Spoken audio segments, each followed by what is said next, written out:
Selamat siang dan salam sejahtera untuk kita semua. Selamat datang di webinar Teknologi Pemantauan Pengemudi pada Kendaraan Listrik untuk Operasional Pertambangan yang lebih aman, lebih efisien, dan lebih berkelanjutan yang diselenggarakan oleh Transtrek. Saya Tita Haryanti akan memandu acara hari ini. Terima kasih kepada seluruh peserta yang telah meluangkan waktu untuk bergabung. Sebelum kita mulai, mari kita pastikan koneksi internet stabil dan perangkat dalam kondisi baik agar dapat mengikuti webinar dengan nyaman. Saya ingin menginformasikan bahwa webinar ini akan direkam dan diunggah ke YouTube channel kami, Transtrek Indonesia. Jadi bagi penonton setia yang ingin menonton kembali webinar ini, bisa mampir dan melihat YouTube channel kami yaitu Transtrek Indonesia. Yang sudah hadir dalam webinar ini, bisa silahkan isi form kehadiran untuk mendapatkan sertifikat. Bagi peserta yang ingin bertanya, silakan berikan pertanyaan terbaiknya pada kolom chat dengan syarat sebagai berikut. Mohon untuk memperhatikan sesi talk show pada webinar sebelum bertanya. Berikan pertanyaan yang relevan dengan topik webinar. Usahakan untuk mempersingkat pertanyaan agar lebih mudah dipahami. Pertanyaan yang bersifat berulang atau spam berisiko tidak dipilih untuk dijawab. Bagi 3 partisipan dengan pertanyaan terbaik akan mendapatkan eksklusif merchandise dari Transtrek. Selain itu, akan ada door prize voucher belanja pada akhir acara dengan total Rp1.500.000 untuk 5 orang pemenang. Dengan masing-masing orang akan mendapatkan Rp300.000. Dengan syarat, 1. Pastikan sudah registrasi di form pendaftaran dengan link terlampir. 2. Pastikan menonton sampai selesai. 3. Share di story Instagram dengan keseruan atau kesan webinar Transtrek, sertakan caption kreatif, cukup beberapa kalimat dan hindari penggunaan AI. Lalu mention akun @transtrek.co dan @transtrek.academy. 4. Story wajib diunggah selama durasi webinar berlangsung. 5. Di akhir webinar, kami akan memilih peserta dengan story paling inspiratif dan kreatif. Lalu yang keenam, setiap pemenang wajib melakukan konfirmasi setelah diumumkan di sesi penutupan dengan format nama dan username akun Instagram. Tidak hanya itu saja, di akhir sesi webinar ini kami juga akan memberikan penawaran spesial, yaitu diskon dan harga khusus bagi peserta webinar. Jadi, pastikan tonton terus webinar ini sampai selesai. Di sini saya sudah bersama 2 narasumber kita yang sangat spesial. Yang pertama adalah Ibu Levina Herwanto. Beliau ini merupakan Chief Business Development dari Sun Mobility. Halo Bu Levina. Halo, halo, halo semuanya. Halo Bu. Oke, lalu narasumber kedua kita adalah Bapak Endaru Ruseno. Beliau merupakan VP of Business Development dari Transtrack. Halo Pak Endaru. Halo, Mbak Dita. Oke, halo Pak. Oke, tak perlu berlama-lama lagi, langsung saja kita awali webinar ini dengan perkenalan lebih jauh dengan Bu Levina terlebih dahulu ya Bu. Oke, Boleh, baik. boleh. Silahkan Bu Levina untuk memperkenalkan diri sekaligus memperkenalkan posisi Ibu di Sun Mobility. Hmm. Halo semua teman-teman, kenalin nama saya Levina dari Sun Mobility. Jadi Sun Mobility ini kami adalah orkestrator yang mempowering EV transformation di commercial industry. Nah, saya ini di Chief Business Development and Product Innovation. Jadi kami yang mulai merumuskan kebutuhan klien, merumuskan solusi apa yang tepat buat klien gitu. Nah, disitulah saya ketemu dengan Pak Ndaru dan Transtrack. Gitu mungkin Mbak Tita. Oke, terima kasih Bu untuk perkenalan singkatnya. Kita akan beranjak dan menggali lebih jauh ya Bu. Oke, untuk mengawali diskusi kita siang hari ini, barangkali bisa diceritakan Bu mengenai Sun Mobility itu bergerak di bidang apa ya dengan lebih detailnya Mm, mungkin. mm, mm. Kemudian peran apa yang saat ini banyak dijalankan untuk mendukung adopsi kendaraan listrik, khususnya di sektor industri pertambangan, Bu. Oke, kita sepakat ini spesifik untuk pertambangan ya. Jadi Ya. Sun Mobility ini kami adalah end-to-end solution provider untuk transformasi kendaraan listrik di pertambangan. Yang kami sediakan tentunya mulai dari fleet planning gitu. Jadi sekarang mobilnya pakai apa, nanti diganti dengan mobil apa, dengan mobil EV-nya, cost saving akan jadi berapa, lalu apa saja yang dibutuhkan, chargernya butuh berapa, listriknya butuh berapa, itu kami sediakan. Lalu yang kedua kami juga sediakan solusi financing. Jadi dalam hal ini beberapa klien gitu ya, pertambangan mungkin teman-teman yang ada di sini ada yang dari kontraktor juga mungkin bisa lambaikan tangan. Jadi kalau berpindah ke kendaraan listrik yang menjadi tantangan adalah tentunya capex yang tinggi ya, karena kendaraan listrik itu capexnya bisa 1,5 sampai 2 kali lipat dari kendaraan diesel kan. Nah, kami sediakan solusi untuk plug and play, jadi monthly OPEX tanpa ada capex sama sekali. Nah, lalu juga kami jamin untuk maintenance, untuk ketersediaan spare part dan lain-lain, tentunya bekerja sama dengan partner-partner kami dari pemegang merek. Dan last but not least, kami juga sediakan untuk support untuk deployment. Karena ternyata perubahan ke kendaraan listrik ini bukan hanya melulu soal membeli kendaraan listrik dan mengoperasikannya, tapi juga bagaimana kita bisa membiasakan operator-operator di lapangan mengubah habit mereka untuk menggunakan kendaraan listrik ini. Gitu. Nah, untuk solusinya sendiri, mungkin dari Sun Mobility tadi yang salah satu solusi unggulan kami adalah solusi plug and play, di mana klien yang butuh untuk elektrifikasi bisa menghubungi kami dan kami yang urus end to end, mulai dari ketersediaan listriknya dari mana, biaya listriknya jadi berapa, total cost savingnya jadi berapa, dan bagaimana deployment itu semua kami yang tangani, Mbak Tita. Oke, Bu. Termasuk kendaraannya nggak, Bu? Termasuk kendaraannya. Jadi kendaraannya sendiri kami bervariasi dari mulai mobil LV ya, dari mulai mobil penumpang, double cabin, truk listrik yang besar-besar tuh, dump truck, wide body dump truck, tractor head, lalu ada alat berat juga A2B misalnya mulai dari wheel loader, ekskavator gitu ya, semuanya yang listrik dan juga sampai ke kendaraan-kendaraan spesialis. Misalnya ambulans listrik atau bis sekolah yang listrik gitu ya, bis karyawan yang listrik kami juga sediakan. Termasuk dari chargernya.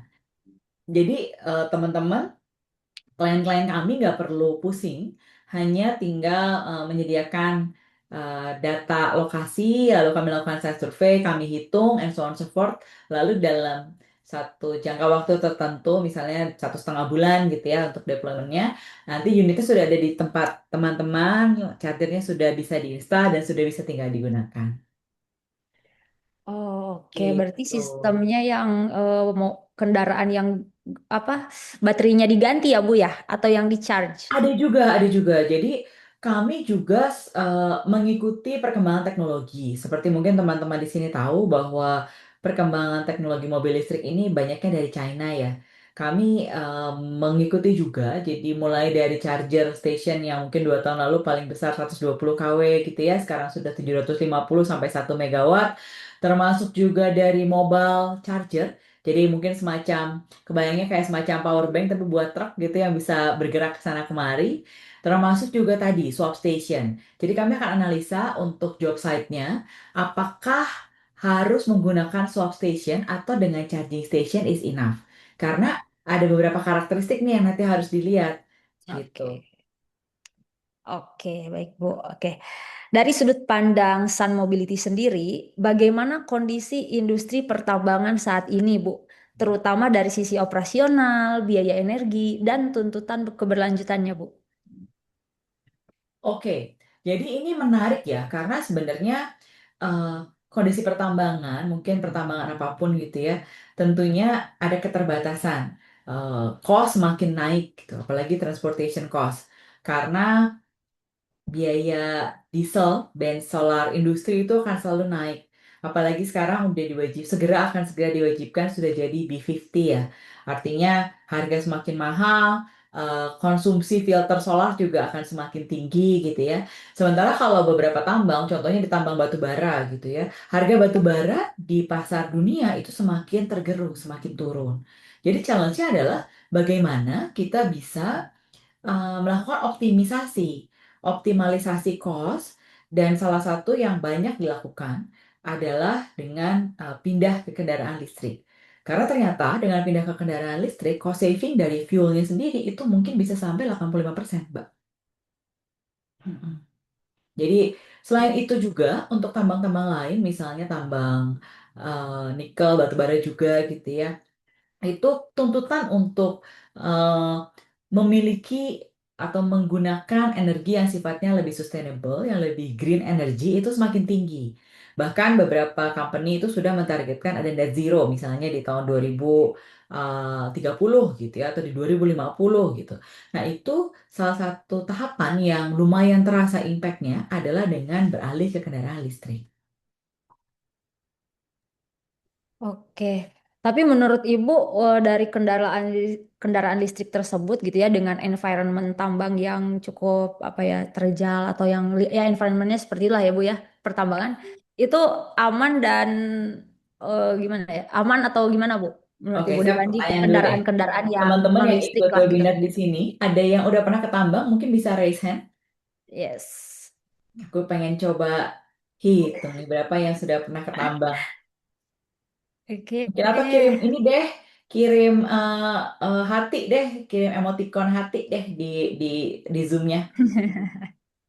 Iya, ya seperti yang saya tahu ada tuh Bu. Oke, ada satu nih. Environment tambang itu kan terjal terus berlumpur juga gitu ya Bu. Pokoknya wah benar-benar menantang banget.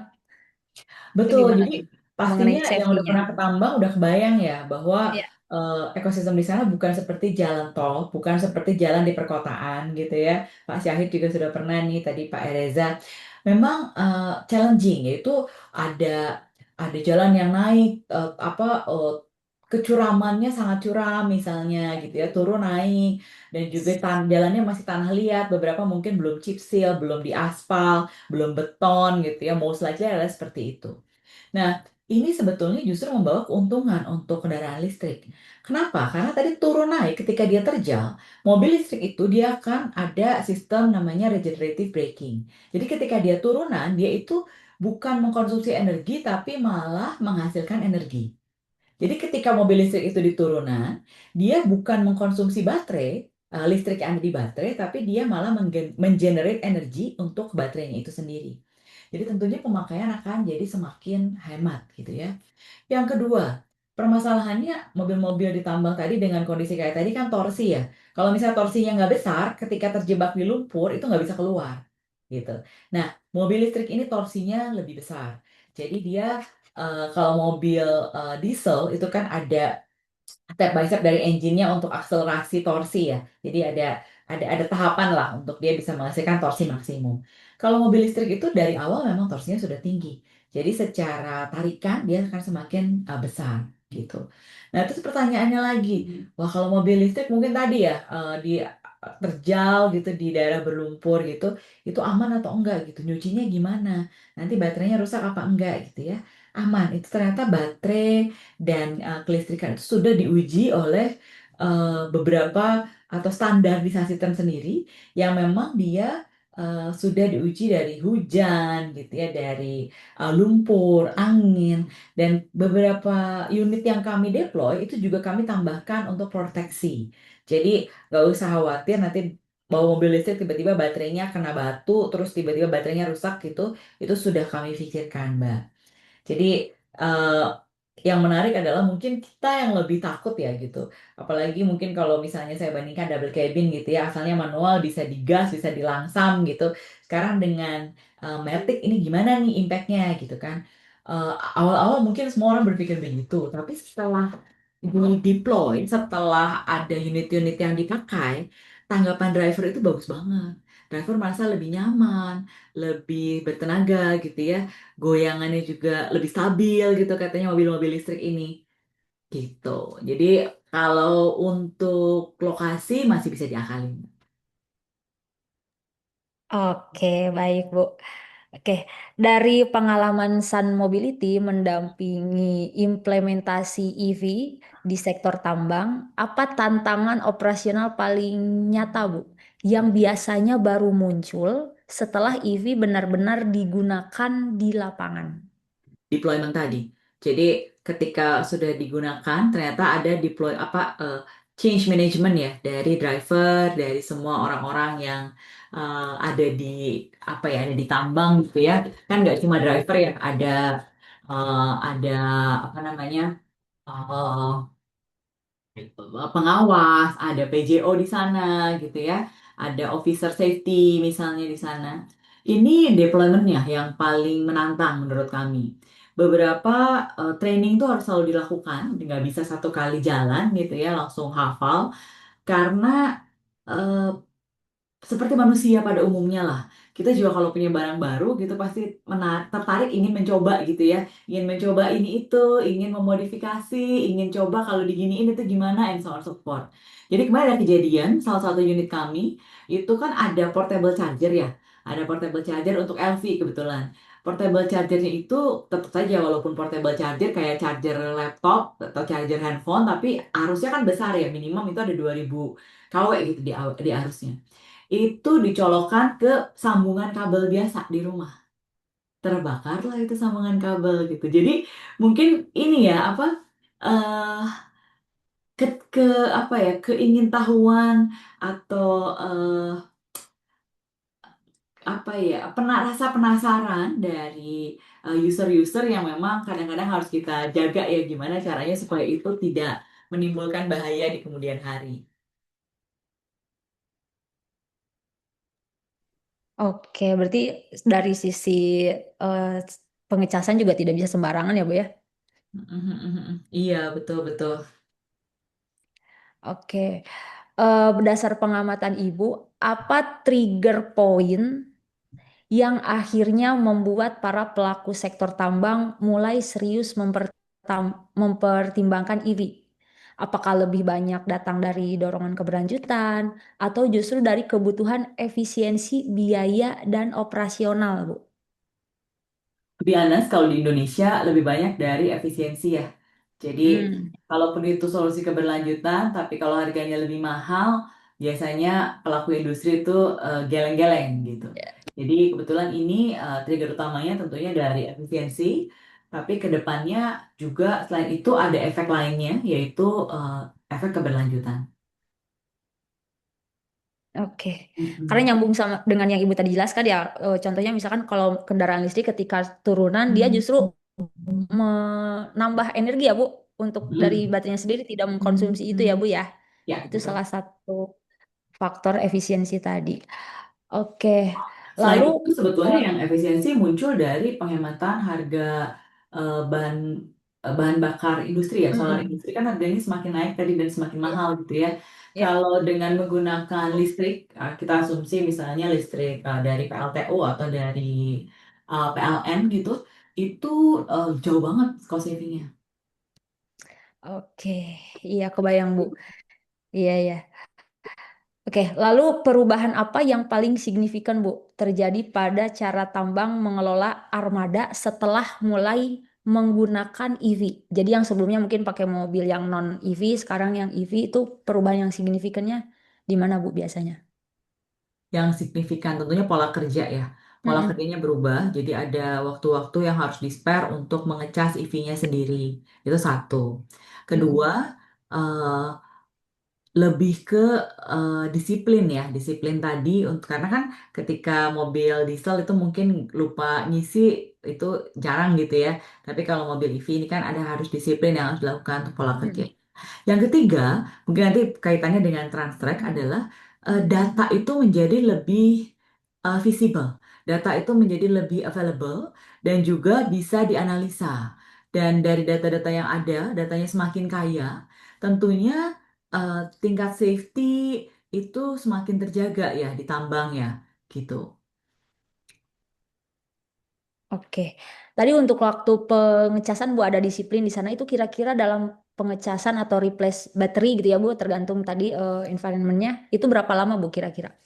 Tergantung dari tipe chargernya ya. Kalau kita pakai charger DC mungkin bisa cuma hanya 30-45 menit sudah penuh. Hmm. Nah, tergantung kapasitas chargernya. Kalau charger AC itu mungkin harus semalaman di charge gitu. Jadi memang eh, pengelolaan EV atau penggunaan EV ini bukan hanya melulu, menurut saya tadi bilang yang saya bilang di awal, bukan hanya melulu soal beli mobil baru lalu dikirimkan ke lokasi dan digunakan gitu, bukan melulu soal itu. Tapi lebih ke bagaimana kita bisa menerapkan sistem baru dan juga menerapkan kebiasaan yang baru dengan menggunakan mobil EV ini.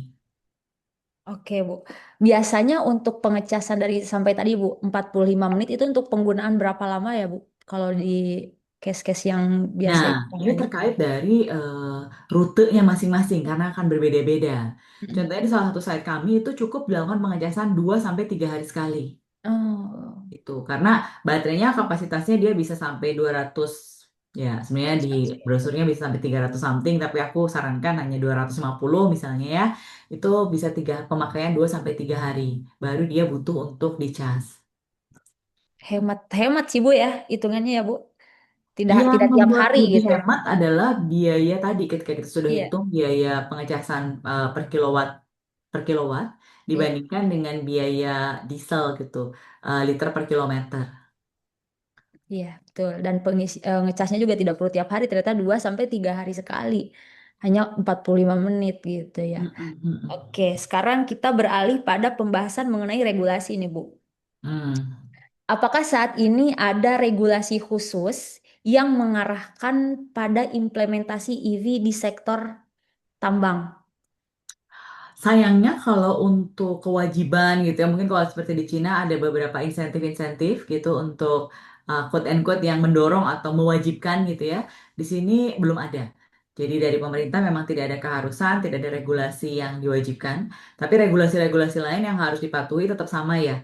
Misalnya untuk keselamatan berarti kaca filmnya harus seperti apa, and so on so forth tetap sama sih. Kir gitu ya uji-uji yang selayaknya lah kelengkapan safety device itu tetap harus dilakukan. Oke. Mbak Lalu Dita ini untuk ada yang bertanya di meeting chat ini nanti kita jawabnya yes, bareng-bareng yes, atau Bu. gimana? Nanti Oke, ada sesi tanya jawab khusus Bu dari siap peserta. siap. Oke. Lalu untuk responnya sendiri Bu dari para pelaku tambang ini mengenai respon mobil listrik yang akan masuk ke tambang itu gimana Bu? Dari yang pengalaman yang Ibu. Ah, responsnya sebenarnya bervariasi ya. Mm-mm. Jadi aku nggak bilang bahwa semua langsung oke gitu ya. Karena gini, on paper tadi cost saving itu kan menarik sekali ya. On paper itu siapa sih yang nggak mau cost saving gitu? Siapa sih pelaku bisnis yang nggak mau menekan cost? Karena menekan cost kan artinya memperbesar margin kan ya. Nah, cuma banyak kendala atau banyak challenge yang harus kita pecahkan di lapangan. Challenge utama adalah, oke, kalau misalnya pakai listrik, jadi mengecasnya sumber listriknya dari mana? Nah, kebanyakan untuk di area remote area, problemnya adalah ketersediaan listrik tadi. karena bisa jadi ada keinginan atau ketertarikan untuk berpindah gitu ke EV gitu ya. Tapi ketika tidak ada listrik, jadinya solusinya seperti terhambat atau solusinya jadi tidak bisa dilakukan gitu. Nah, itulah kenapa ada Sun Mobility juga. Jadi kami di parent company kami adalah ada penyedia solar panel gitu ya, ada juga untuk elektrifikasi. Nah, itu yang biasa kami jahit solusinya sehingga kondisi keterbatasan listrik, kondisi di mana energi itu harus digabung atau mix energy source itu bisa menjadi uh, solusi lah untuk elektrifikasi ini. Kalau tanggapan langsung ya tanpa melihat ini gitu, mungkin aku boleh bilang setiap kali aku ketemu klien aku bilang ini EV itu bagus implementasinya bisa cost efisien ini. Kayaknya nggak pernah ada tuh yang menolak atau klien yang merasa bahwa solusi ini tidak layak ditindaklanjuti gitu ya. Nggak ada. Semua ngerasa bahwa oh ini adalah solusi terbaru yang memang berpotensi untuk optimalisasi dari eh, operation di tambang itu sendiri. Oke, baik Bu. Lalu bila dilihat dalam hitungan kasar, bisakah Bu Levina gambarkan berapa kisaran potensi penghematan biaya operasional yang bisa diperoleh perusahaan Hmm. tambang jika beralih ke EV, Bu? Hmm. Paling gampang hitung dari fuel cost deh. Fuel cost Oke. tambang mungkin berapa miliar tuh. Let's say paling gampang mungkin yang kecil aja lah. Mungkin 10 miliar gitu sebulan gitu ya untuk transportasi. Ketika itu bisa turun, tadi saya bilang sampai 85%, berarti bisa dihitung sendiri tuh potensi costnya berapa. Dan pada kenyataannya di tambang eh, cost fuel itu kan sangat tinggi ya, jutaan dolar setahun. Puluhan juta dolar setahun. Oke. Gitu. Penurunannya 85%, Bu. Sampai 85%. Sampai 85%. Wah, luar Jadi biasa sekali ya, Bu ya. tergantung dari kondisi, tergantung dari sekarang listriknya dari mana gitu ya. Iya. Karena kalau punya source energi listrik yang murah, tentunya penghematan akan semakin besar. Tapi kalau Iya. source energi listriknya tadi Masih gitu, tetap. combine energy source-nya ternyata per kWh itu masih lebih tinggi, tentunya penurunan fuel tadi tetap terkompensasi gitu. Tapi so far dari pengalaman kami itu tetap masih ada saving. Iya. Masih tetap kerasa lah ya, Bu ya. Penurunannya Kerasa, efisiensinya. kerasa banget. Oke. Mungkin Mbak Oke. Tita kebayang gitu 10M itu segimana uangnya gitu. Aku sih belum pernah pegang ya 10M ya in fisik gitu ya. Oke. Iya, iya. Iya, Bu. Oke. Baik, untuk saat ini saya beralih dulu ke Pak Ndaru terlebih dahulu ya, Bu ya. Terima Siap, kasih, Bu siap. Devina. Oke. Oke, baik kita lanjutkan ya ke Pak Ndaru. Halo, Pak. Iya, Mbak Tita, halo. Oke. Dalam Ya, pengamatan Transtrek di industri tambang nih, Pak. Resiko apa yang paling ya. sering muncul dari sisi pengemudi saat operasional berjalan panjang dan non-stop? Oke, terima kasih Mbak Tita atas pertanyaan yang menarik ini. Jadi tentunya Transtrek itu hadir di banyak lini industri termasuk di tambang. Tambang kan sektor yang sangat vital ya buat kita kontribusi buat negara juga. Nah, kita eh, apa sih kontribusi Transtrek di dalam industri tambang gitu? Mungkin izin saya juga share terkait slide ya Mbak Tita ya. Boleh ya? Oke, silakan Pak. Hmm. Jadi biar lebih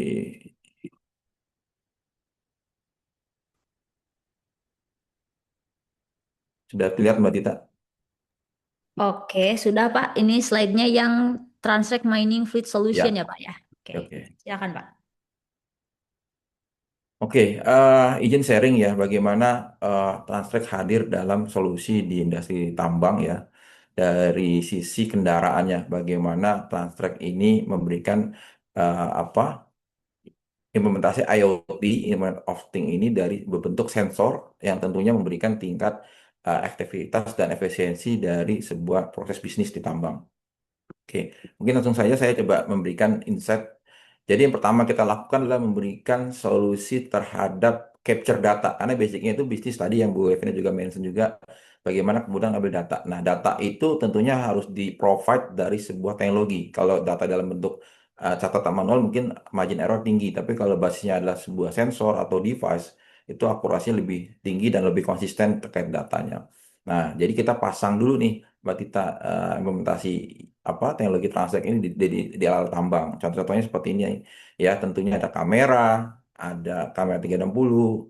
Kalau location udah itu di basic lah ya. Kemudian ada ADAS, Advanced Driver Assist System, ada temperatur humidity sensor, ada PTO, berapa kali dia melakukan pencet tuas dan sebagainya. Kemudian field monitoring yang masih berbasis apa liquid, field monitoring kita capture. Kemudian speed buzzer ketika dia over speed dan sebagainya kita bisa batasin. Kemudian ada voice monitoring, two-way communication ya. Kemudian ada panic button ketika dia ada kondisi tertentu gitu ya. Kemudian juga yang paling banyak digunakan solusi Transact itu terkait dengan driver behavior. Bagaimana perilaku pengemudi ini kita monitoring, kita tekan resiko-resiko yang akan terjadi melalui driver behavior.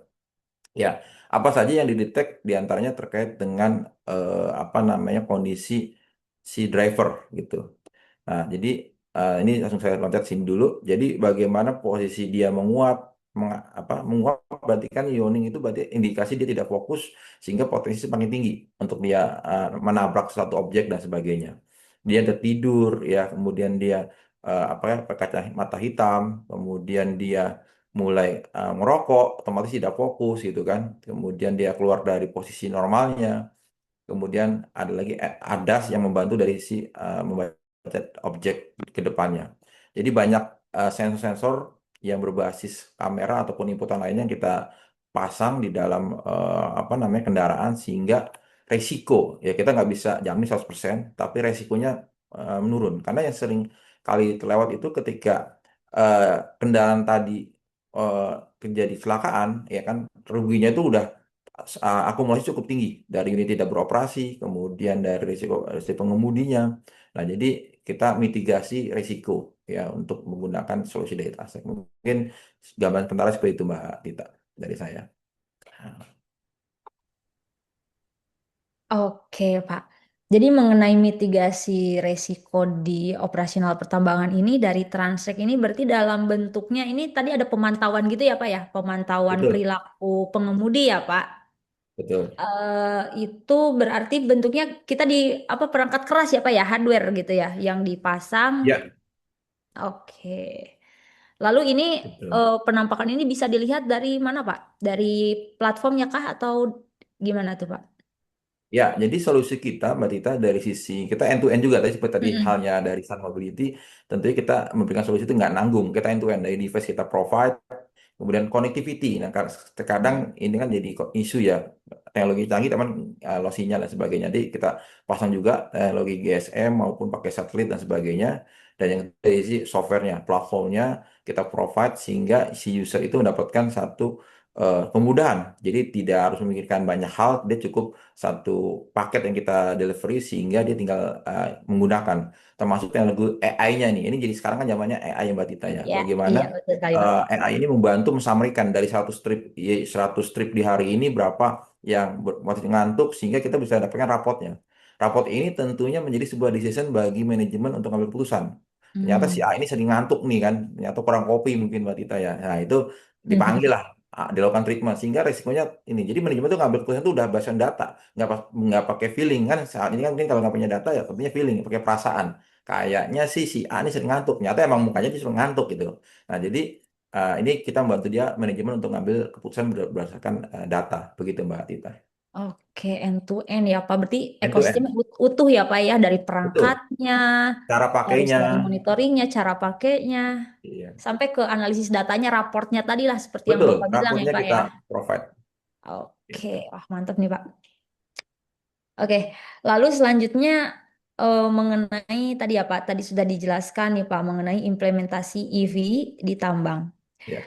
Dari sudut pandang Transtrek, solusi apa yang relevan dengan implementasi tersebut, Pak? Lalu Oke. bisa digambarkanlah seperti apa peran utamanya dalam operasional tambang, Pak.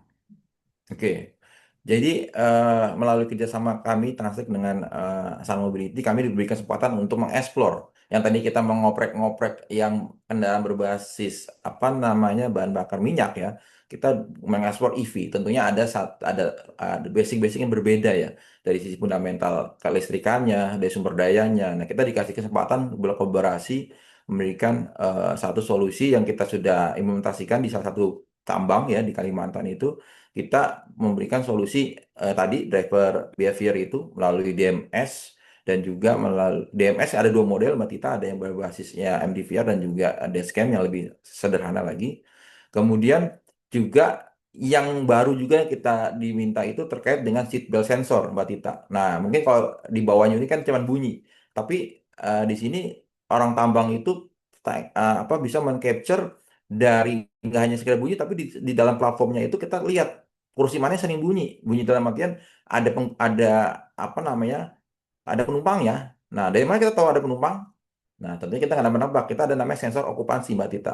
Sensor okupansi itu mendetek di kursi itu ada tekanan dalam settingan tertentu, dia berarti menyimpulkan itu ada orang di situ. Tapi kedua, bakalnya tidak diklik. Nah, ketika ada logic tadi ketemu, wah ada okupansi yes, tapi bakalnya no. Kita akan lempar ke server. Server kelempar informasinya, kemudian dari sisi suara akan mengeluarkan suatu notifikasi. Nah, itu yang teknologi ataupun implementasi yang kita terapkan juga dan ini mungkin baru pertama bagi kami dan di Indonesia mungkin nggak tahu nih kalau di Indonesia, tapi saya nggak mau klaim Indonesia pertama ya, cuman itu juga termasuk satu breakthrough yang kita terobosin bersama dengan Sun Mobility dengan grupnya untuk bisa menerapkan. Ya, yang lainnya ADAS, indoor, outdoor itu sudah juga gitu. Di antaranya itu Mbak Tita untuk kita kolaborasi dengan Sun Oke, Mobility. Pak. Lalu berarti alat dari Transek ini ya, punya solusi dari Transek ini tuh bisa ya Pak terintegrasi ya, bisa diimplementasikan di Betul. kendaraan listrik juga ya Pak ya? Betul, jadi menambahkan Mbak Tita, jadi dari sisi kendaraannya pun ada yang basicnya adalah SUV, MPV, dan juga dari sisi truk gitu, minibus. Wah, kalau kita dikasih kesempatan dengan sama mobil itu mengeksplornya banyak sekali. Dari sisi minibus ya, dari sisi mobil ambulan, pemadam kebakaran. Nah, kita dikasih kesempatannya banyak nih. Jadi semua mobil di tambang tuh ternyata nggak mobilnya nggak hanya cuman LV ya, double cabin maupun Ya. truk, ternyata ada minibus, ada fire truck ya, fire truck, kemudian ada ambulan. Nah, kita implementasi di semua jenis kendaraan yang ada di tambang, begitu Mbak Tita.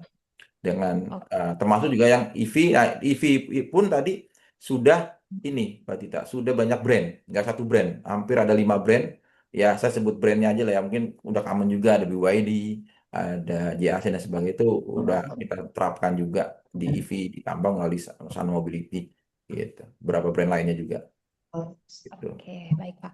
Barangkali Pak bisa di-share juga Pak, apakah mengenai alat ini ya solusi dari Transek ini sebelumnya sudah pernah diimplementasikan juga nggak Pak di pertambangan di Indonesia atau dimanapun?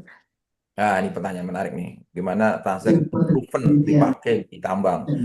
Kurang lebih sekitar, kurang lebih ya, sekitar 5.000 unit kita sudah implementasikan di tambang.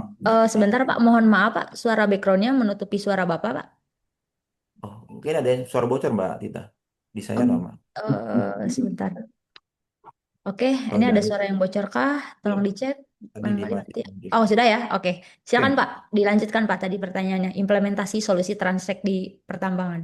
Oke, kurang lebih kami saat ini sudah menginstal di tambang itu sekitar kita pakai contoh yang Dever Behavior tadi ini itu kurang lebih sekitar 5.000 unit ya yang tersebar di seluruh Indonesia ya dari ujung Aceh ya sampai Papua kita sudah menyebar tentunya dengan para pemain mining owner maupun kontraktor besar ya kalau kita sebutin nah di Transtech di website Transtech juga ada ya pemain-pemain besar ya sekelas PPA itu adalah customer kami juga ada Pama dan sebagainya yang setelah bekerja sama dengan kami memberikan kepercayaan kami untuk memberikan solusi kami di dalam miningnya mereka gitu.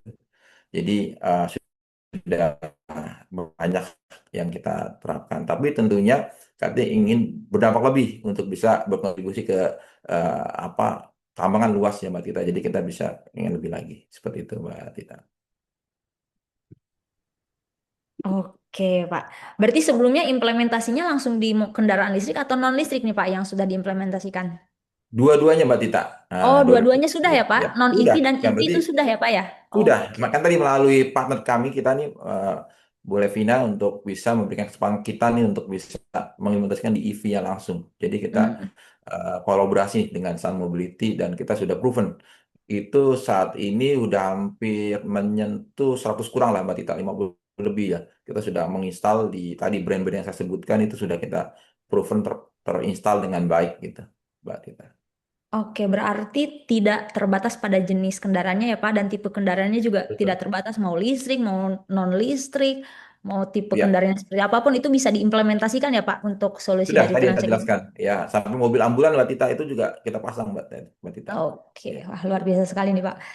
Oke, lalu biasa-biasa. mengenai dari solusi ini, dampak apa yang paling terasa setelah driver monitoring system atau DMS ini diterapkan, Pak?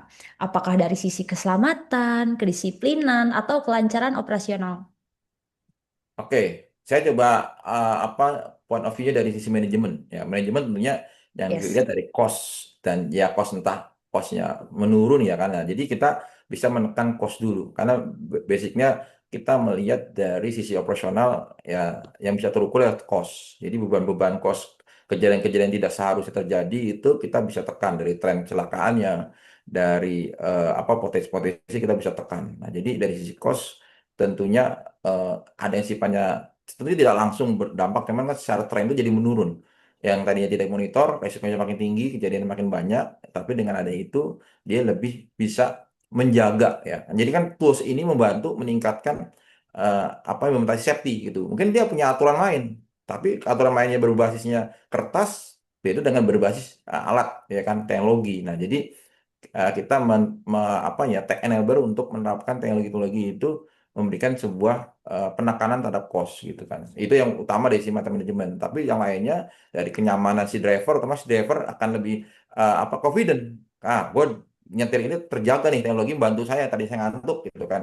Tapi kalau nggak ada sensor, dia juga resiko wah potensi saya udah 50-50 nih. Saya bisa ngantuk, bisa nabrak. Tapi kalau ini minimal dia dibantu nih yang tadinya ngantuk di tengah jalan sendiri, tengah tambang itu akhirnya dia dibantu sehingga dia confident wah gue juga ada yang bantu ini gitu kan biasanya ada yang ngajak ngobrol nih kan biasanya kan soal notifikasi itu soal perempuan Mbak Tita jadi wah dia merasa diajak ngobrol jadi nggak ngantuk gitu kan kemudian ketika dia apa di luar ini dia standar dia misalkan ini dia bisa dibantu diingetin ya bagi yang melakukan termasuk dari sisi safety officer-nya maupun dari sisi manajemen itu bisa mendapatkan data-data yang tadi yang mengambil keputusan misalkan berapa kali dia berpotensi mengantuk kita bisa ambil keputusan dia juga bisa mengintrospeksi diri wah gue sering ngantuk nih berarti gue harus apa banyak olahraga banyak makan sehat jadi kan dia jadi banyak juga jadi dampaknya ini banyak hal tapi bagaimana kita bisa melakukan edukasinya ya karena kadang alat itu kalau di treatment dengan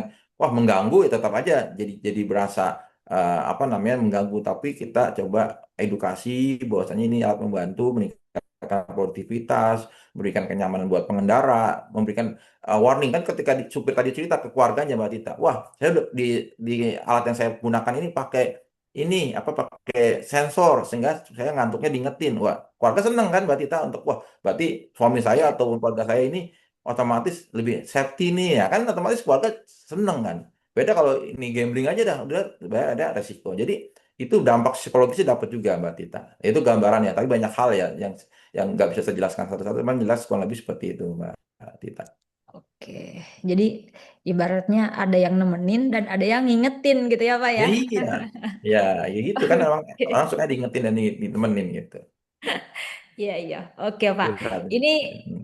saya ada pertanyaan barangkali bisa untuk Pak Endaru dan Bu Levina ya. Ini mengenai Ya, combo nih, Pak, atau bahasa gaulnya oh, apa ya? Combo maut gitu ya, Pak oh, ya. bagus.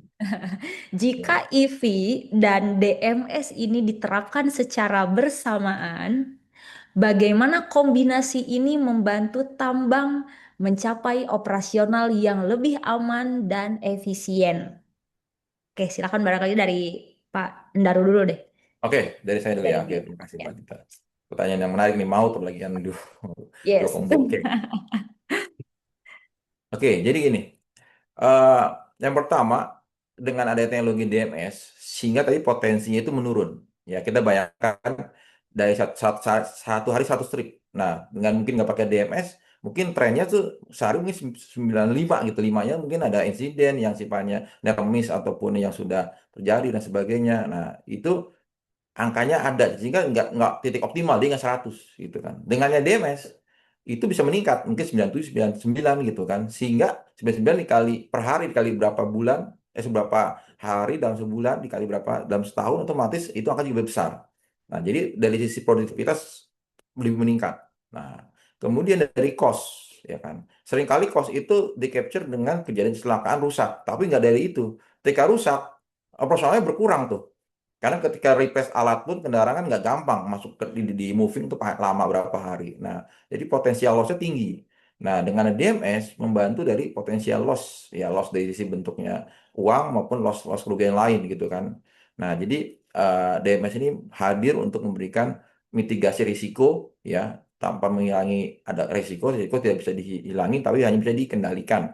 Ya, jadi kita membantu mengendalikan risiko melalui teknologi yang bisa di capture tentunya mengarah ke dalam produktivitas di tambang dan juga tadi produktivitas dan juga efisiensi proses-proses yang tidak harusnya. Karena ketika pakai teknologi, Mbak Tita dan teman-teman semua, itu otomatis yang sifatnya kertas, mungkin yang tadi pakai checklist kertas-kertas sudah hilang. Kemudian ada fungsi-fungsi yang tidak seharusnya, ya harus ngecek dan sebagainya, itu bantu tergantikan. Nah, jadi ini hanya mereplace dengan pendekatan yang lebih apa namanya up to date dan lebih berbasis teknologi dan juga berbasis juga AI. Mungkin gambaran singkatnya seperti itu dari saya terkait pertanyaan tadi. Silakan Bu Devina atau Mbak Oke. Tita. Iya, jadi ini memang combo maut ya, karena kalau EV kan semua datanya sebenarnya dengan EV tuh bisa tercatat gitu. Dengan kita tambahan alat-alat gitu, kita bisa catat juga jaraknya, rutenya, cara mengemudinya, termasuk tadi dikombin dengan DMS gitu ya. Dari EV-nya sendiri kita udah bisa track baterainya, baterai health conditionnya berapa, terus kapan dia dicas gitu ya. Jadi kita bisa lihat kira-kira eh, penggunaan setiap unit ini seperti apa. Nah, ditambah dengan DMS tadi yang Pak Daru sampaikan, dan apalagi kalau ditambang ya, ini semua alatnya lengkap nih. Kayak barusan sebelum ini juga aku diskus sama Pak Daru ya, ada beberapa kelengkapan tambang yang memang kita butuhkan gitu misalnya. Itu dari mulai speed alert dan lain-lain, itu ketika dikombin itu jadi powerful source of data. Dan itu sangat dimungkinkan di EV. Ketika kita triangulate dengan data-data yang lain, itu menjadi powerful source of data. Oke, baik Bu, Ibu dan Bapak. Jadi jika ada satu pesan utama bagi perusahaan tambang yang ingin mulai mengadopsi EV dan DMS ini, apa yang paling penting untuk dipersiapkan sejak awal nih, Bapak dan Ibu? Silakan. Sejak awal ya. Yes. Sampai dari dulu deh kalau sejak awal, aku jadi salah kalau sejak awal. Silakan, Pak. Ya, jadi mungkin sejak awal mungkin saya ingin sharing adalah terkait dengan mindset. Kenapa mindset? Karena kadang teknologi ini sebuah alat, tapi kalau orangnya tidak bisa menerima ya ataupun mindsetnya kurang tepat sehingga adaptasinya lebih lambat cenderung gagal gitu kan. Yang pertama mindset dari sisi apa namanya top leadernya. Bahwasanya mereka sedang berinvestasi, bukan sedang beli alat. Beda nih treatmentnya, walaupun duitnya sama keluar. Pertama, treatment terhadap mindset dia sedang berinvestasi terhadap bisnisnya dia. Nah, itu yang kita terapkan. Nah, melalui ini kan cara-caranya melalui dari DMS atau EV dan sebagainya. Nah, pertama yang harus kita dari sisi top leadernya, mindsetnya kita yakin di sebuah investasi untuk meningkatkan bisnis perusahaan. Nah, itu kemudian yang kedua adalah terkait dengan aturan main, rule of the game atau golden rules-nya kita terapkan. Kan di tambang itu biasanya ada istilahnya golden rules. Ya. Ya, aturan main. Kita sepakat 10 poin ini sepakat. Ya. Karena ketika nggak sepakat, kita pasang alat, besok hilang Mbak Dita tuh alat. Dia apa? Tendang, dirusak, ya kan, diputus. Tapi kalau dia dikasih golden rule, sebelum pasang, rusak. Dia tahu, dia rusak, ya otomatis dia akan apa di SP dan seterusnya. Nah, jadi golden rules dimainkan. Karena kalau nggak dimainkan, seringkali jadi kita effort, kita sudah jauh untuk ke site instalasi besok rusak. Ternyata emang ada unsur kesengajaan dan sebagainya. Jadinya adalah golden rules kita sepakatin, ini diedukasi dengan baik, sosialisasi. Tentunya ada penerapan namanya reward dan punishment. Ketika nilainya bagus dia dapat hadiah, tapi ketika tidak bagus atau berpotensi dia dapat SP dan seterusnya sehingga aturan main sehat. Jadi ada penghargaan juga ketika yang bagus, tapi juga nah. Jadi mungkin dua itu sih yang mendasari dari hal yang pertama yang harus dilakukan ketika menerapkan tadi. Seperti itu Mbak Tita dari saya. Oke. Kalau dari aku sih sebenarnya transformation ini adalah eh, satu strategic step ya.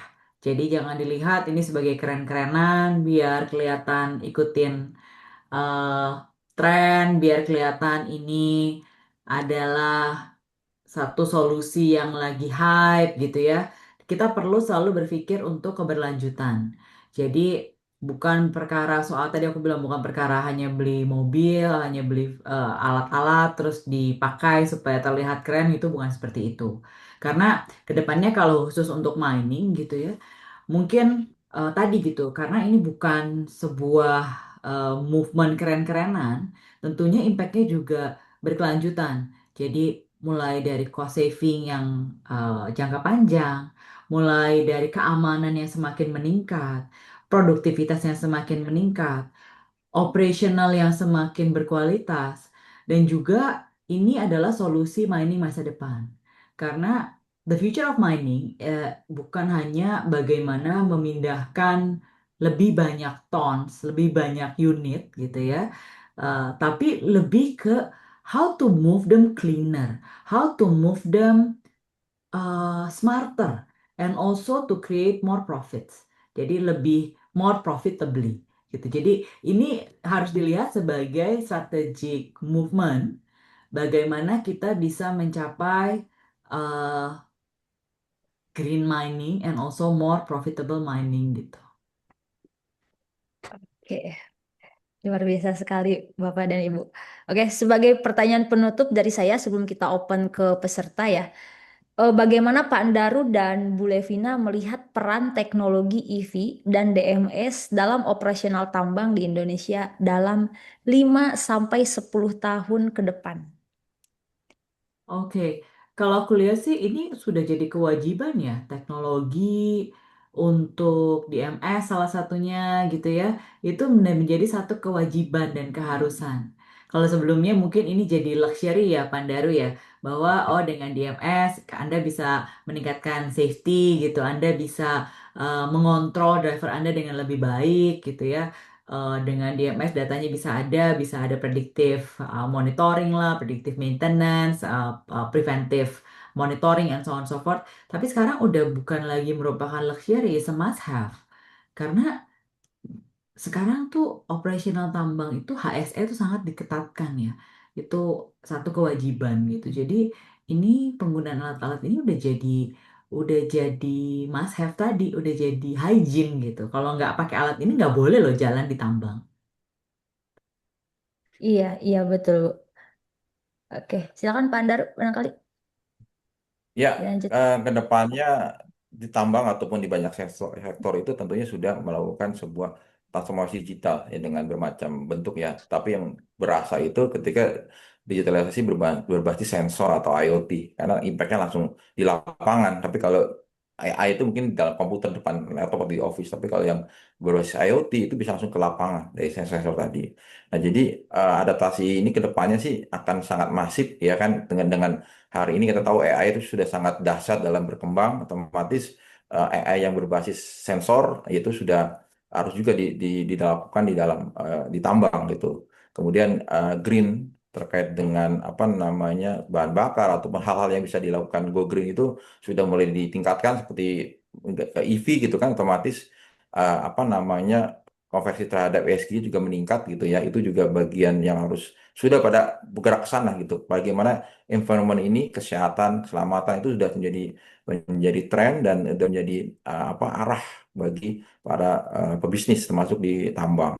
Jadi uh, cepat atau lambat tentunya yang tidak beratasi akan ya saya nggak bilang SDM terlindas tapi kan akan jadi sulit bisnisnya ataupun sulit perkembangan dari si namanya grow bisnisnya. Jadi otomatis semua harus belajar. Basicnya belajar dulu, belajar lihat di luar sana. Supaya teman-teman sudah ikut webinar ini termasuk sebuah modal dasar. Oh ada insight baru tentunya dari Bu Levina ataupun dari teman-teman yang lain untuk bisa ada insight.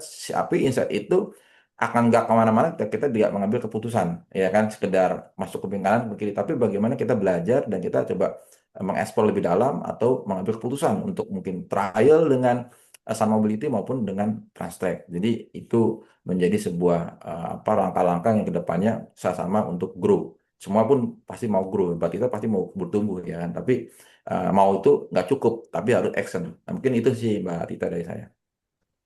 Oke, baik. Terima kasih, Bu Levina, Pak Andaru. Sekarang kita akan masuk ke sesi yang sudah ditunggu-tunggu oleh para peserta. Kita akan open ya pertanyaan untuk para peserta webinar. Di sini saya sudah mendapatkan beberapa pertanyaan. Yang pertama ini dari saudara Putri Farah ya. Ini nampaknya saya lihat pertanyaannya untuk Bu Levina. Bagaimana mitigasi resiko battery degradation pada siklus kerja high load seperti hauling tambang? Oke. Baterai degradation itu satu hal yang pasti terjadi gitu ya, karena seiring dengan frekuensi charger gitu, itu akan lebih akan kejadian gitu. Hanya memang beberapa bisa kita lakukan untuk mitigasi. Yang pertama, jangan mencas dari nol. Jadi selalu minimum, kalau kami menerapkan minimum 20% gitu ya, udah harus dicas. Yang kedua adalah eh, untuk chargernya sendiri, kita gunakan yang sesuai gitu. Jadi sesuai dengan kapasitas baterainya. Jadi setiap baterai itu dia punya karakteristik, dia bisa diisi maksimum berapa gitu ya. Itu kalau tidak benar-benar terpaksa, kita jangan gunakan lebih dari eh, apa, jangan maksimumkan kapasitasnya lah gitu. Nah, yang ketiga, kalau untuk hauling misalnya, sebenarnya baterai degradation itu eh, ini bukan untuk mengavoid baterai degradation ya, tapi untuk lebih ke mencegah apa namanya, memiliki baterai cadangan lah untuk keseluruhan truk hauling. Itu kita pakai swap station. Karena dari swap station itu kan dia dicas dengan di swap stationnya, lalu ketika di mau diganti itu baterainya langsung diganti gitu ya. Dan itu dengan kata lain kan kita jadi punya baterai cadangan gitu. Nah, itu bisa memperpanjang umur penggunaan truk haulingnya lah, atau waktu dimana kita nggak usah ganti baterai dulu lah gitu, karena kita udah beli di awal gitu sih mungkin. Oke, Semoga baik. menjawab nih. Oke, baik, Bu. Terima kasih. Oke, pertanyaan kedua ini dari saudara Iyah Z untuk Pak Andaru ya. Saya bacakan ya, Pak. Kondisi Ya. tambang kan sering gelap dan berdebu. Dalam situasi seperti itu, seberapa akurat AI mendeteksi microslip atau kantuk? Sudah diuji secara medis atau masih sebatas analisis pola wajah? Dan bagaimana mencegah sistem terlalu sensitif sampai sering salah alarm dan malah mengganggu kerja operator? Gitu pertanyaannya, Pak. Silakan. Oke. Pertanyaan yang menarik dan bagus juga ya. Jadi tentunya ini kan termasuk suatu teknologi yang harus dirawat atau di maintenance. Nah, jadi isu-isu tadi debu dan sebagainya, biasanya dengan populasi yang cukup besar, kita perlu dedicate khusus ya. Artinya ada rasionya ya.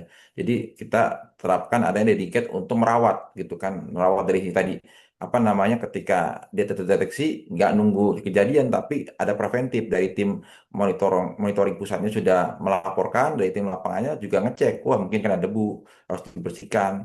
Nah itu jadi dari sisi perawatannya secara berkala dilakukan, kemudian juga edukasi terhadap si drivernya juga dikasih tahu, jadi jangan dihalangin, entah yang sengaja atau tidak sengaja, atau ketika ada yang posisinya tidak tepat dia kembali meluruskan dan sebagainya. Jadi yang pertama tadi dari si perawatan berkala, kedua dari edukasi terhadap si operator ataupun drivernya ya. Dan yang ketiga tadi terkait dengan apa Mbak Tita terkait dengan kondisi eh, perawatannya ya. Jadi teknologi tadi itu dilakukan eh, perawatan sehingga akurasi semakin tinggi.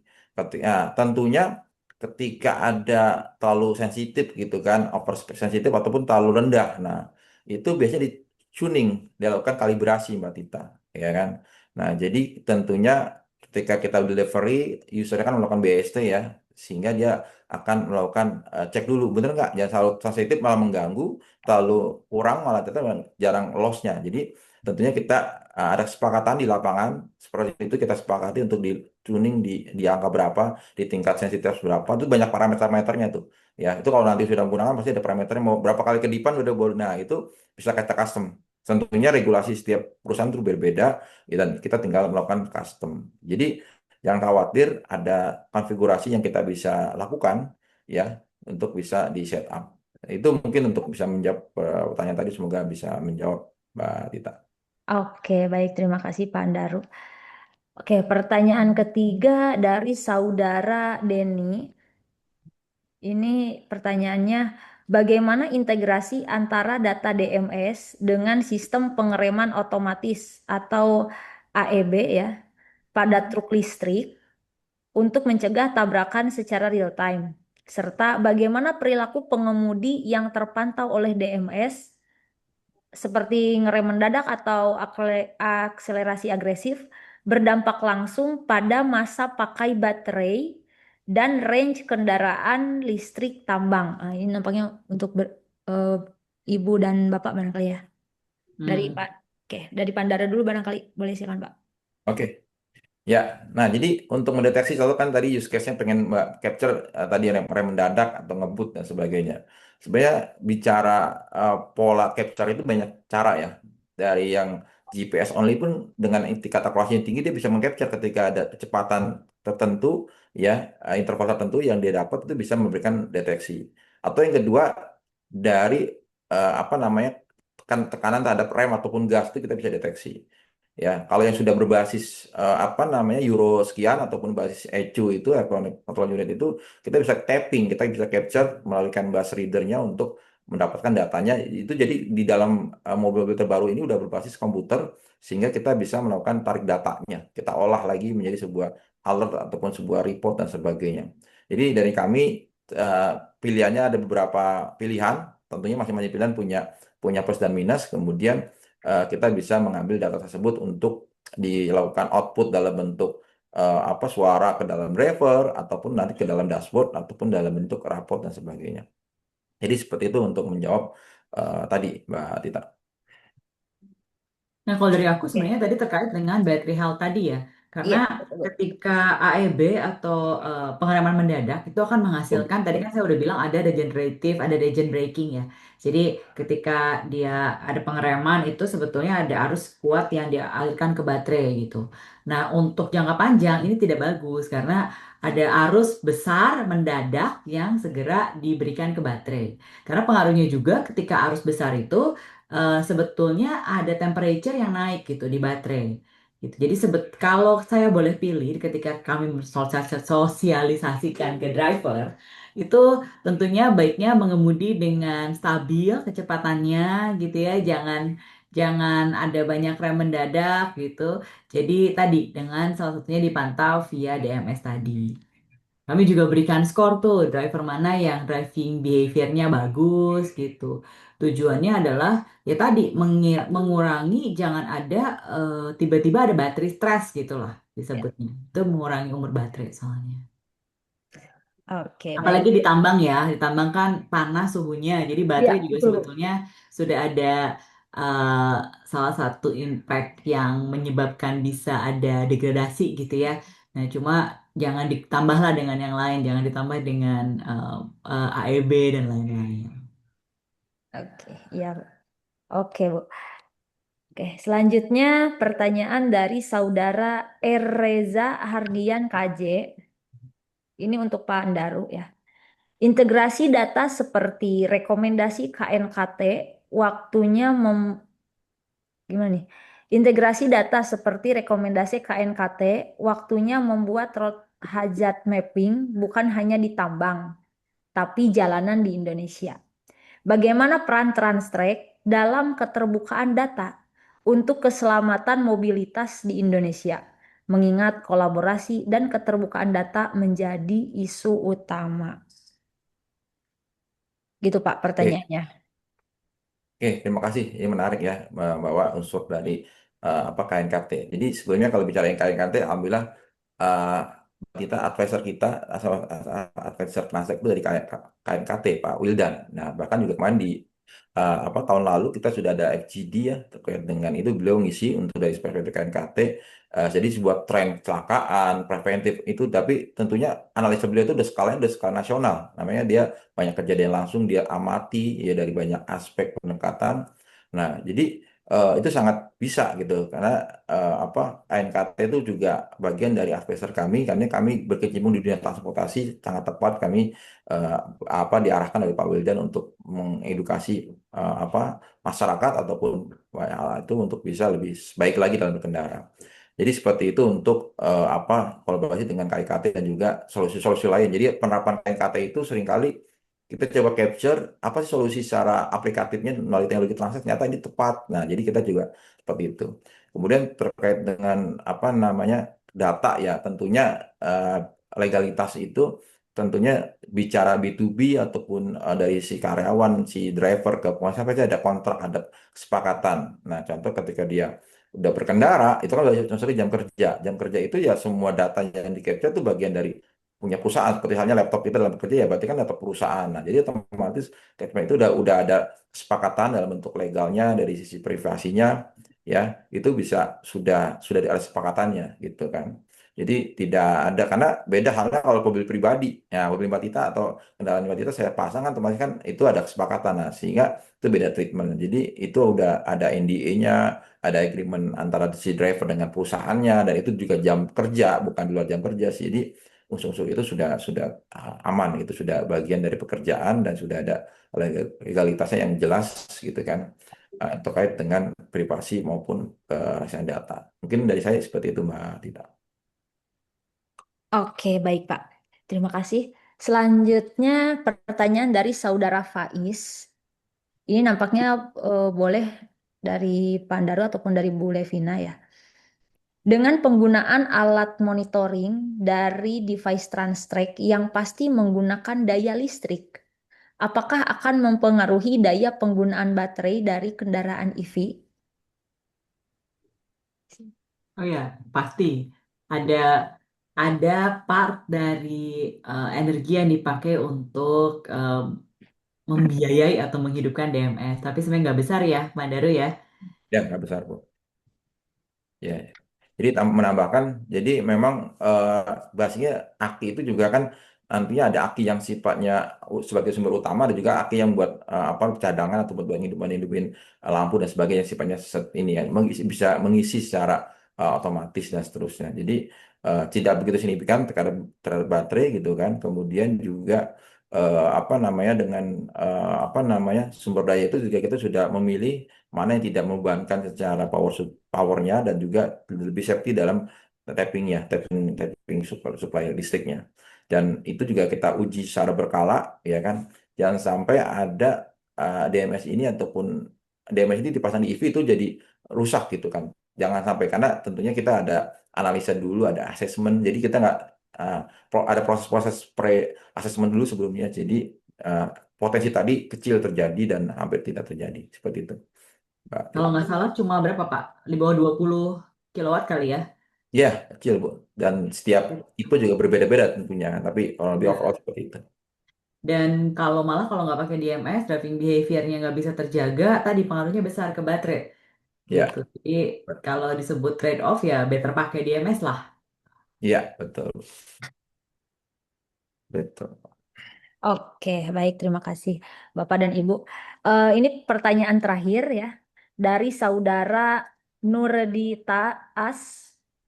Bisakah teknologi ini terintegrasi dengan sistem pengereman atau kontrol otomatis EV untuk mencegah kecelakaan? Dan bagaimana memastikan akurasi dan keandalan sensor dalam lingkungan kerja yang keras seperti di tambang? Sorry, aku boleh diulang? Aku agak kurang paham pertanyaannya. Oke, pertanyaannya, bisakah teknologi ini Mhm. terintegrasi dengan sistem pengereman atau kontrol otomatis EV untuk mencegah kecelakaan? Oh, oke. Dan Mungkin Pak bagaimana Daru bisa jawab dulu.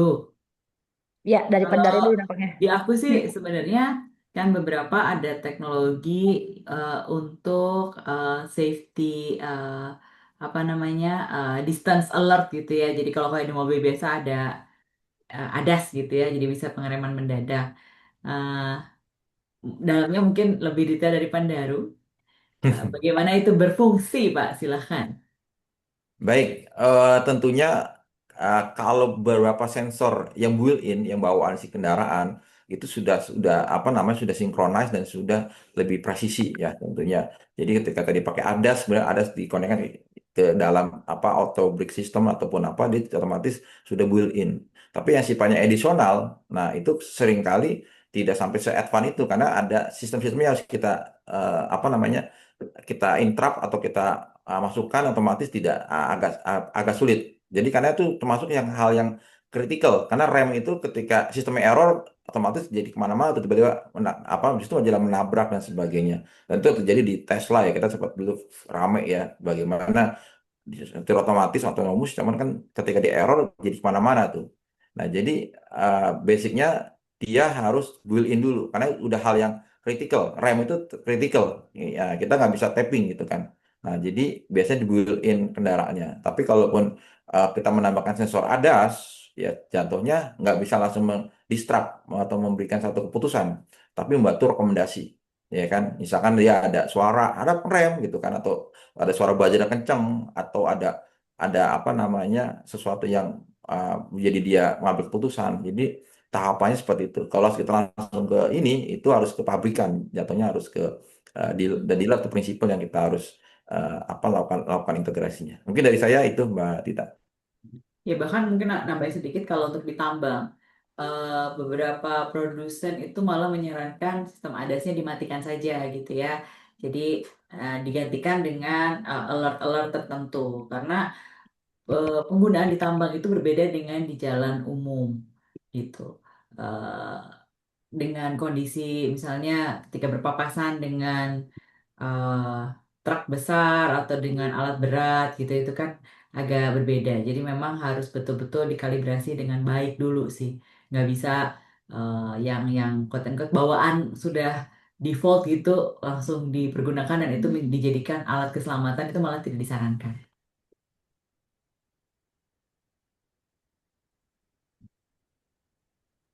Oke, baik. Nampaknya pertanyaan tadi menjadi pertanyaan penutup ya, Bapak, Ibu, dan para peserta webinar. Meskipun masih banyak sekali pertanyaan ya, karena keterbatasan waktu, mungkin nantilah di kesempatan lain kita akan berdiskusi kembali. Oke, baik, sesuai dengan yang telah saya sampaikan di awal ya, bahwa 3 orang penanya terbaik akan mendapatkan eksklusif merchandise dari Transtrek. Oleh karena itu, di sini telah terpilih nama-nama berikut. Ya, tim kami sudah memilih 3 orang. Yang pertama, selamat kepada saudara Iyah Z. Lalu yang kedua, selamat kepada saudara Ereza Hardian. Lalu yang ketiga, selamat kepada saudara Denny. Ya, saya ucapkan selamat kepada 3 nama tersebut. Berhak mendapatkan eksklusif merchandise dari Transtrek untuk kategori penanya terbaik. Oke, lalu selanjutnya sebelum kita beranjak pada momen-momen yang lainnya ya, kita abadikan dulu momen kita pada hari ini. Mari kita bersama-sama untuk menyalakan kamera atau videonya untuk kita berfoto bersama. Bapak Ibu yang berkenan, yang bersedia, silakan untuk dapat menyalakan. Kita akan berfoto mengabadikan momen dengan Ibu Levina tentunya dan dengan Pandaru ya. Kita akan 2 kali foto. Oke. Oke, nampaknya sudah ya. Saya hitung, Bapak Ibu sekalian. Saya hitung 1, 2, 3. 1 kali lagi, berikan pose terbaiknya. 1, 2, 3. Oke, sudah ya. Kita sudah mengabadikan momen nih bersama Bu Levina dan Pak Daru. Saya ucapkan terima kasih yang sebesar-besarnya kepada Bu Levina dan Pak Daru yang telah memberikan ilmu dan waktunya pada webinar hari ini. Semoga apa yang telah disampaikan dan didiskusikan pada hari ini bisa bermanfaat, khususnya bagi para peserta yang hadir dan umumnya bagi kita semua. Oke, baik kita lanjut ke sesi selanjutnya. Seperti yang telah saya sebutkan di awal acara juga ya.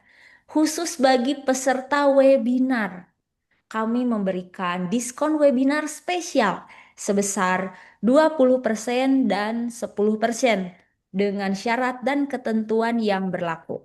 Yang pertama, untuk diskon webinar 20% ini hanya berlaku 2 hari sampai 28 Februari 2026. Lalu diskon webinar 10% ini berlaku 7 hari, berlaku sampai 7 Maret 2026. Dengan syarat dan ketentuan, instalasi dan pembayaran harus dilakukan paling lambat di bulan Maret 2026. Metode pembayaran di sini ada cash, cicilan, dan sewa. Lalu selanjutnya diskon tersebut hanya untuk harga dan produk yang ada di brosur. Lalu bagi yang berminat untuk berlangganan produk Transtrack, kami juga memberikan free trial sehingga Anda dapat mencoba terlebih dahulu produk dan layanan dari Transtrack ya. Bila ada pertanyaan lebih lanjut, Bapak Ibu semua, rekan-rekan semua dapat menghubungi kami melalui WhatsApp, Instagram, email maupun QR code yang tertera pada layar. Di sini kami ada kontak di WhatsApp di +62 811 1900 2999 dan di Instagram kami ada @transtrack.co, lalu via email juga kami di kontak@transtrack.co, atau cara lebih mudah Bapak Ibu dan rekan-rekan sekalian dapat mengcapture QR code yang tertampil di layar.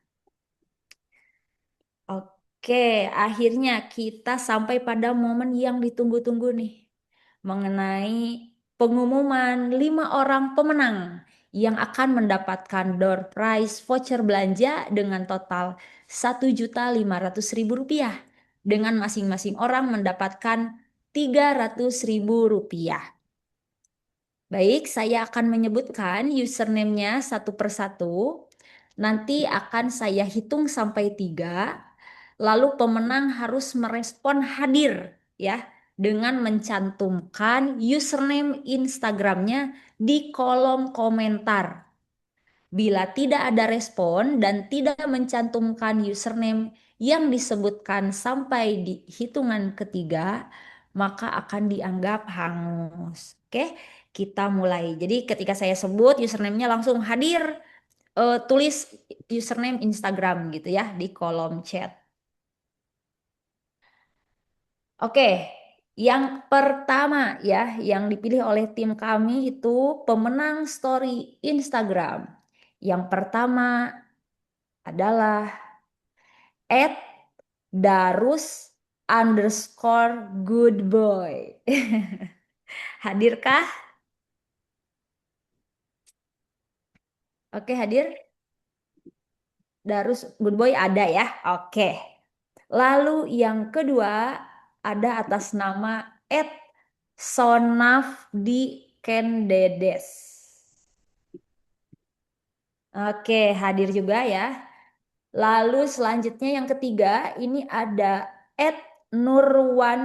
@Nurwinda Rahma 05. Oke, ada juga ya. Oke, lalu yang keempat ada @Yosua_Manurun.553. Oke, ada juga ya. Oke. Lalu yang terakhir ini ada yang kelima ya. Yang terakhir @Alfa AA Omega A. Oke, ada ya hadir. Oke, valid semua. Tolong disertakan namanya ya, nama lengkapnya. Selain username, tapi ada nama lengkapnya juga ya, dari 1, 2, 3, 4, 5. Nama lengkapnya tolong diketik di kolom chat. Oke, Saya ucapkan selamat kepada 5 orang tersebut, kepada 5 username ya, username Instagram tersebut. Bagi para pemenang, pastikan Anda telah mengisi data diri dengan lengkap pada formulir pendaftaran agar dapat dihubungi oleh tim kami ya. Lalu di sini juga tadi ada pesan ya dari Ibu Levina di sini ya, untuk pertanyaan terkait Sun Mobility boleh ke levina.herwanto@sunmobility.id. Oke ya, di situ ada pesan di kolom chat. Oke, sekian acara webinar pada hari ini. Saya ucapkan terima kasih yang sebesar-besarnya kepada narasumber, Pak Andaru, Bu Levina, para Transtrek, Sun Mobility, para kru dan panitia yang bertugas, serta kepada para peserta webinar yang telah hadir. Sampai jumpa di webinar selanjutnya. Sekian dan terima kasih. Terima kasih. Terima kasih. Terima kasih Bu Levina, Mbak Dita. Terima kasih, Semoga Pandaro. Terima kasih Bu Levina, Pak Andaru.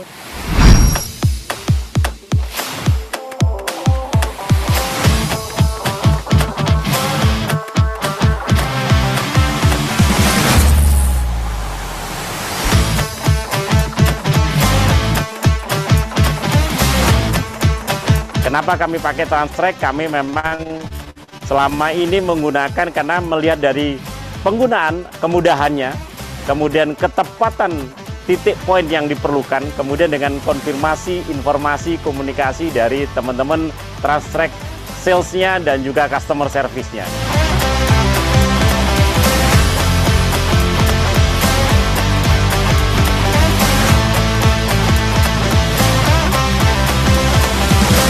Monitoringnya ini hampir seluruhnya menggunakan Transtrek, yaitu monitoring rute, monitoring fuel, dan juga kecepatan, driver behavior, dan sebagainya.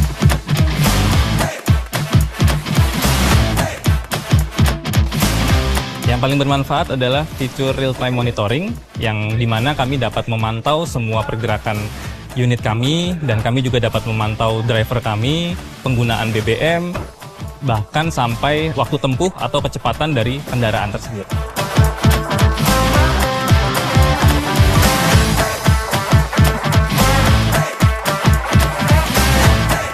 Dengan adanya Transtrek ini kita lebih mudah untuk monitoring habit operator juga ya. Jadi ketika ada temuan, kita langsung bisa melakukan follow up atau tindak lanjut dari masing-masing mitra maupun dari tim kami yang di HSS Pengelola pun bisa langsung melakukan feedback.